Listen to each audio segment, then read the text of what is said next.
Well, today's Monday, a little dreary outside. Uh, the engine that I cleaned out and put together is sitting over here. It's ready to be picked up. I will advise the owner, my good buddy Roger, that I'm worried about the stack of clutch plates. They seem high, even though I selected the thinnest ones available. The stack still seems high. It will release. I activated the lever on the right hand side to push the rod through to open the clutch, and it does release, but doesn't seem quite right. So he is a good mechanic. He has necessary tools. He has a whole box of plates to select from. He can put together whatever combination he feels is best for the engine. That's out of scope for me. I've put as much time into it as I can, so now it's turned over to him to do with what he will. So let's see. Over here, I've got the Beezer sitting there, the Norton sitting here. The Beezer needs to do a get it running and a couple of other things. This Norton is here for a set of isoelastics. That's going to be a big job. Kevin and I will do that.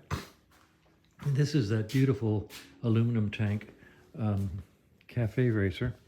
It's just gorgeous. I've got it carefully covered up because really good looking bikes scare the heck out of me.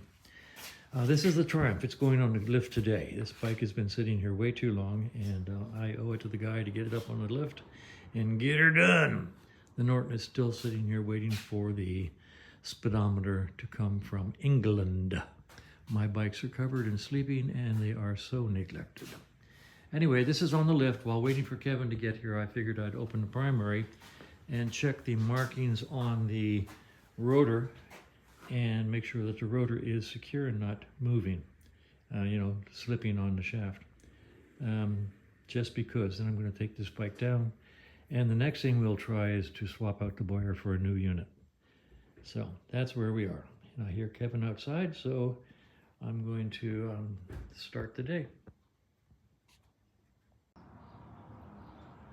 Okay, we are inside the primary on this green bike, and we turned the engine over, and using this top dead center tool that I built 20 years ago, which is a really neat one. Just a little piece of tubing and an old spark plug shell with a nice smooth piece of brass wire. Really easy to use to get top dead center. So we got top dead center, which is marked right here. Then I put this little gauge on here, this 20-year-old gauge, nasty little thing that I made. And it shows top dead center, and we marked 28 degrees right here. Okay, then we checked it with the gauge inside the cover, and it is within a line, just about perfect.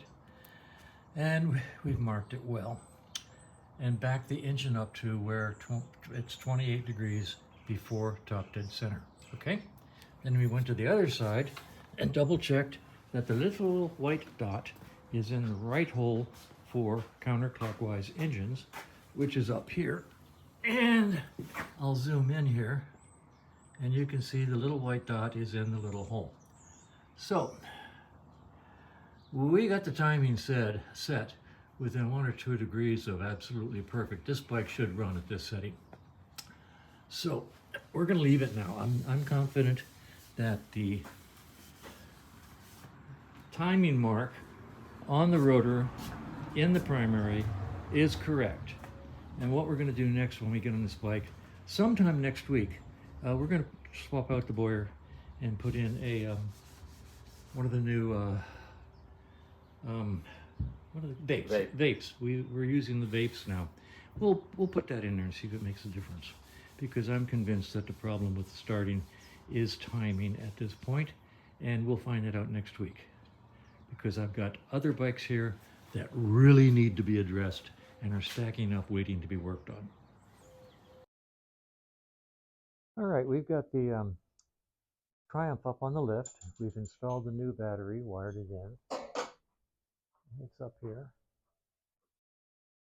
We're checking the spark. We got spark, but now that was just an on-off type situation. We're setting the static timing now.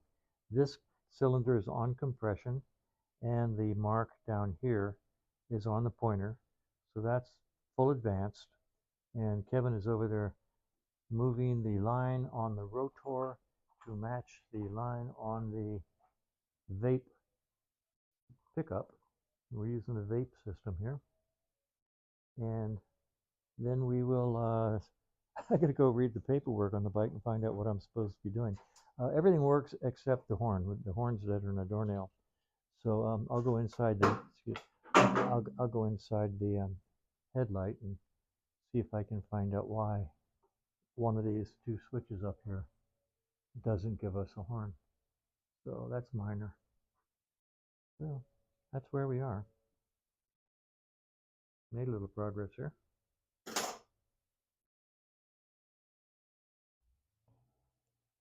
All right, we've got the tank remounted. I made a new tank holder assembly in here. Looks really good. Should be just fine. We'll put the safety bar underneath of it. Right now we're going to start it. We've got the clutch installed. We've got the static timing set. We've got the battery installed. All the electrical works. So we're getting ready to start it. And we had disconnected these and it's leaking. This petcock is leaking. We're getting ready to connect it to the tank and it's leaking. And that's bad. That'll fill up the carburetor and overflow the bowl and get on the floor and start a fire. And so we're going to change the petcocks. I've got a brand new set over here, and we're going to put these in. So here we go. All right, so we got this 70. Let's see, what is it? 72 650 oil-in frame. I got it started. Got it the carburetor adjusted, timing adjusted. It sounds really good. I'm dressing it out. Kevin had to go home. So I'm dressing it out. He's going to do a test ride on it tomorrow, and hopefully we'll call her done. So I'll finish putting this airbox on. Now, if you've ever put an airbox on an oil-in frame, they're a pain. They're just a bother. They're just horrible design. And the worst part of doing it, putting this airbox onto a bike, is these two little screws that go way up in here and hold these two halves together. You have to put them in from the side, and you have to put a screwdriver in from one side and a nut holder on the other side. And it's a real bother. I mean, it's just a pain. So I decided to get a little clever here and see if I couldn't come up with something better. And this is it. Basically, it's a long nut bar. And here's the close-up of the details if you're interested. It's 5 3/4 inches long threaded rod, a 2-inch tube. This is brass because that's all they had. I'll make it out of steel next time. With 1, 2, 3 nylon lock nuts, a plain nut for a jam nut, and a washer. And bottom line is you take this guy, let's see if I can do this one-handed, and take that off. Okay, like so. Run away, run away, run away quick. Okay, and this guy, take the tube off, put him through here, right through there, like that. Slide the tube on, like that. Put the little washer on, just to protect the tube.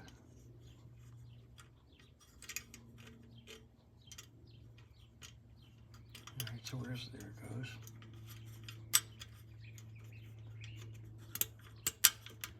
And then put the remaining nylon lock nut on here. Tighten it all down, and it'll hold these two halves together. I'll put it on a tripod and show you a little more. All right, let's do the demo again now that I have two hands available.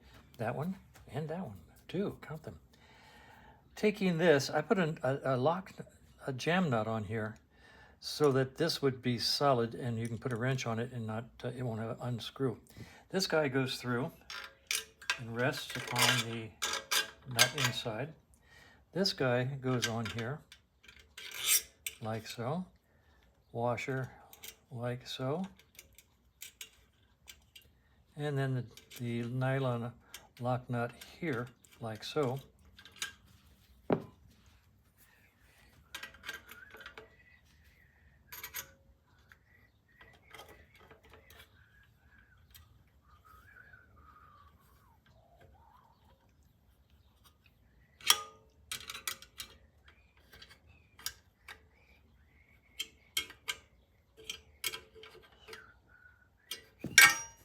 Nice and tight, good and tight. Okay, that's really nice. There is, I left this protruding on purpose so that the next guy will see it and figure out what's going on and try to take this off rather than this side. If we take this, let's see, that's for the other side. Let's reach over here and grab the other one. There is plenty of room in here for that small amount of nut that's showing.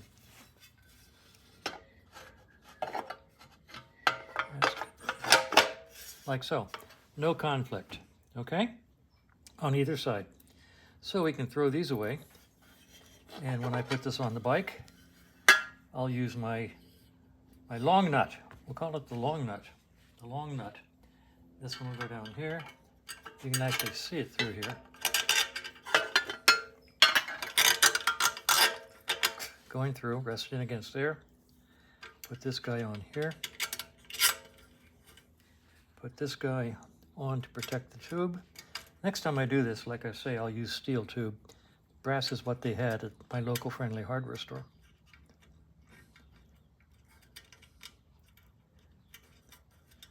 Nice and tight. No chance at all of this coming apart because of the nylock nuts, and so nothing will go through the motor. I have seen these short ones go through the motor before. At least I assume they did, because they're laying in there with no nuts on them. There. And that's what it looks like.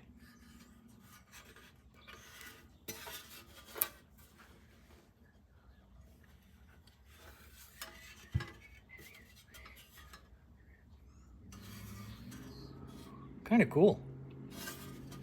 I may make more of those. I'll tell you what, next time I do an oiling frame, I'll buy enough parts to make, 4 or 5 pairs. Just keep them in stock, because they will save time and aggravation. So that was fun, and like I say, here's the details. Help yourself. Make as many as you want. There's the measurements, and that's all for today. I'm going to go ahead and put these side covers on, the airbox on, the filters on, and get the bike ready for a test ride tomorrow. Okay, there are the long bolts installed. Doing the job. Kind of cool. That's from this side. Let's go around and I'll show you the other side.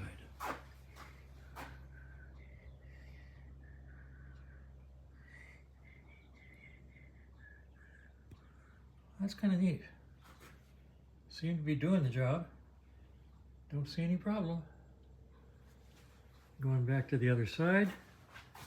Let's see if I can do this with one hand. I'm not sure. I should, but no, even on the tripod, it'd be a pain in the tush. So, okay, let me get the tripod. Okay, there they are. Let's fit this guy. It should clear just fine.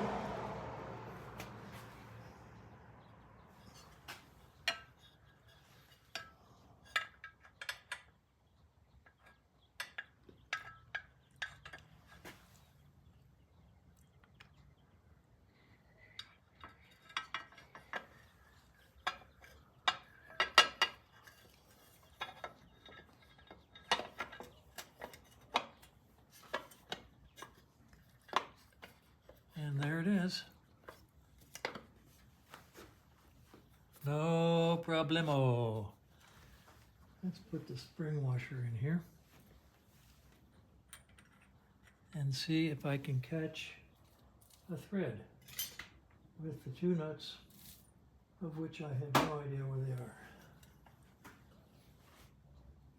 Let's see if this will do it.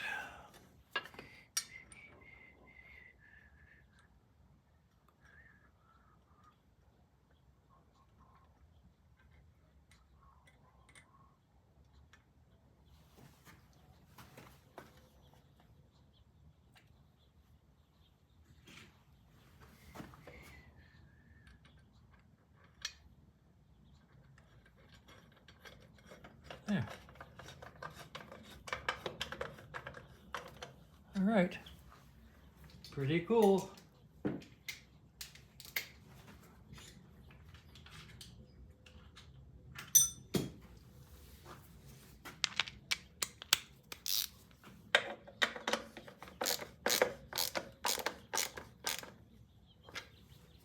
All right, so the long nuts work.